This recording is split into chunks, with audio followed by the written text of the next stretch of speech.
Hey family, I hope all is well with you. Listen to me. People are lied to about you, but also consider this. Those other people on the receiving end believed the lies. They didn't have to. They could have done their own vetting. They could have encountered you for themselves, but they didn't.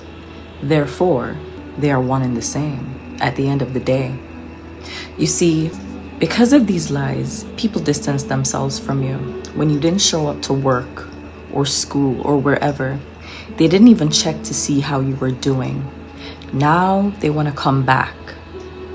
They had their chance.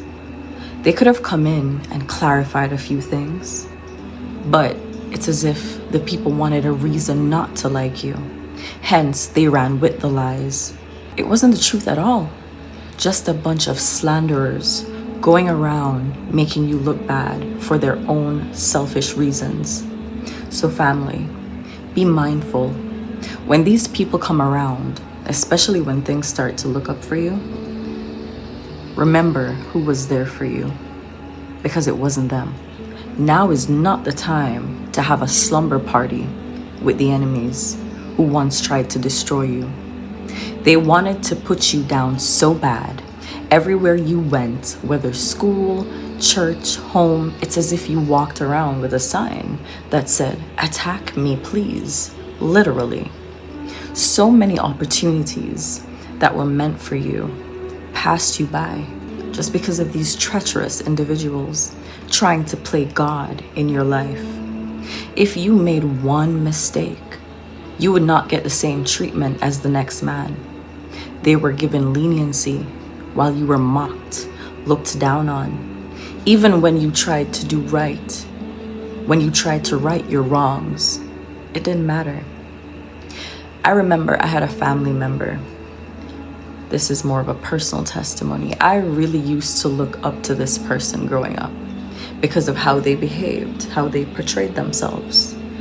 But I would always see them chasing and attacking or taking something from me.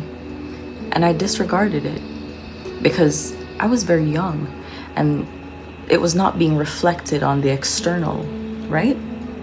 It wasn't until later on that I really started to see how they operated once I got older, right? The sly comments they made. They blamed me for things that I didn't do, always bringing me down, but showed so much love when they were around others. It was all a facade at the end of the day. The last time I saw this person in the spirit, they came at me with a knife, chasing me round and around my house, and another family just stood by and watched as they did this. And I remember saying in the spirit when I saw this, "So you always knew this was happening to me since I was a baby." This person was attacking my life. My life was flipped upside down due to these attacks from this person. Every time I had a good break or an opportunity, it would just be snatched from me, and I could never understand why. But this family member was always inquiring about me as though they cared. But what they were really doing was finding out the necessary details in order to strategize different ways of holding me back. I went through so much thinking I was the problem, blaming myself for so many years. I thought of myself as the absolute worst. Because at the time, I didn't understand the outside forces around me manipulating every department of my life. They would speak on things that they did for me to everyone they could, every chance they got. But it kind of came off as small talk, a little innocent, nothing to really look into or be concerned with. But that's only because I wasn't wise enough at the time to realize. I didn't understand enough to see what was really happening. Even though I always had that feeling that something was just so wrong about them. Until the day came after I was blamed for my father's passing, for why he was no longer here, by this very person, I decided to let go. I couldn't go on with this fake love anymore. It was so apparent that that's all it was. This person attacked me since I was perhaps 5 years old, to be exact, because this was around the time when I started to see things, hear things, feel things, carry burdens. And my parents would always wonder why this was happening whenever I told them what I saw. Why would I be seeing the same person all the time? I didn't know this person would be a thorn in my side up until the very moment they left this earth. I got into so much trouble, not merely because of my own choices, but because I didn't know that my choices were being manipulated.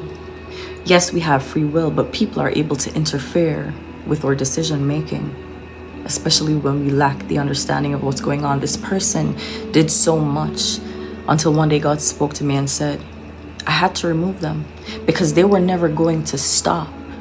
Even though they had time to redeem themselves, they wouldn't have stopped.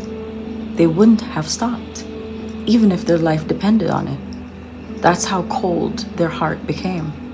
So what I'm saying is this, guys.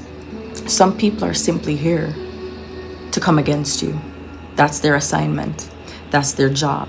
So while you are here to complete your assignment, your mission, the enemy has to place people, even from your own household, to make sure you never get to that place that God has for you, to do what you are called to do.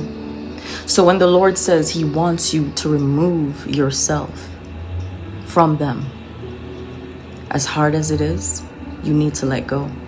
When he says, stop going here, stop going there, it's because he's trying to protect you from the things that you are not able to see or understand at the time. Many of you could have been so much further if it wasn't for a lot of these interferences by these people in your life. But never mind all that, because all things work together for good to them that love God, to them who are called according to his purpose. So whenever you are able to take a little advice, when it is being given to you, ensure that it is godly advice, godly counsel, because everyone who says they are of God are not. Take the advice, because yes, we all have to experience things. I know this. We need an understanding and we need to grow, right? But sometimes it's so much easier than to constantly have to experience things over and over, only to realize in the end, if you had only taken that advice and not been so rebellious, it would have saved you from so many unnecessary struggles. But no matter what, a lot of this pain you face in your life is for a greater purpose. It's a part of the journey and it strengthens you for your mission. It's so you could find the strength to heal yourself. Because if you can't heal yourself, how on earth will you be able to heal others? To reach the deepest depths of another person's soul and pull them out of their situation. So don't be ashamed of who you are, where you've been, and all that has transpired in your life. It was all gonna be used to dispense the needed help that others would be seeking. So next time you think of giving up, remember to show yourself some grace and love, and consider the many people who are connected to you through Christ, because they are awaiting your gifts to heal what has been broken in their own lives. You are needed here more than you know. So listen, I hope this blesses someone, and remember, God truly loves you. And I will see you next time. Bye.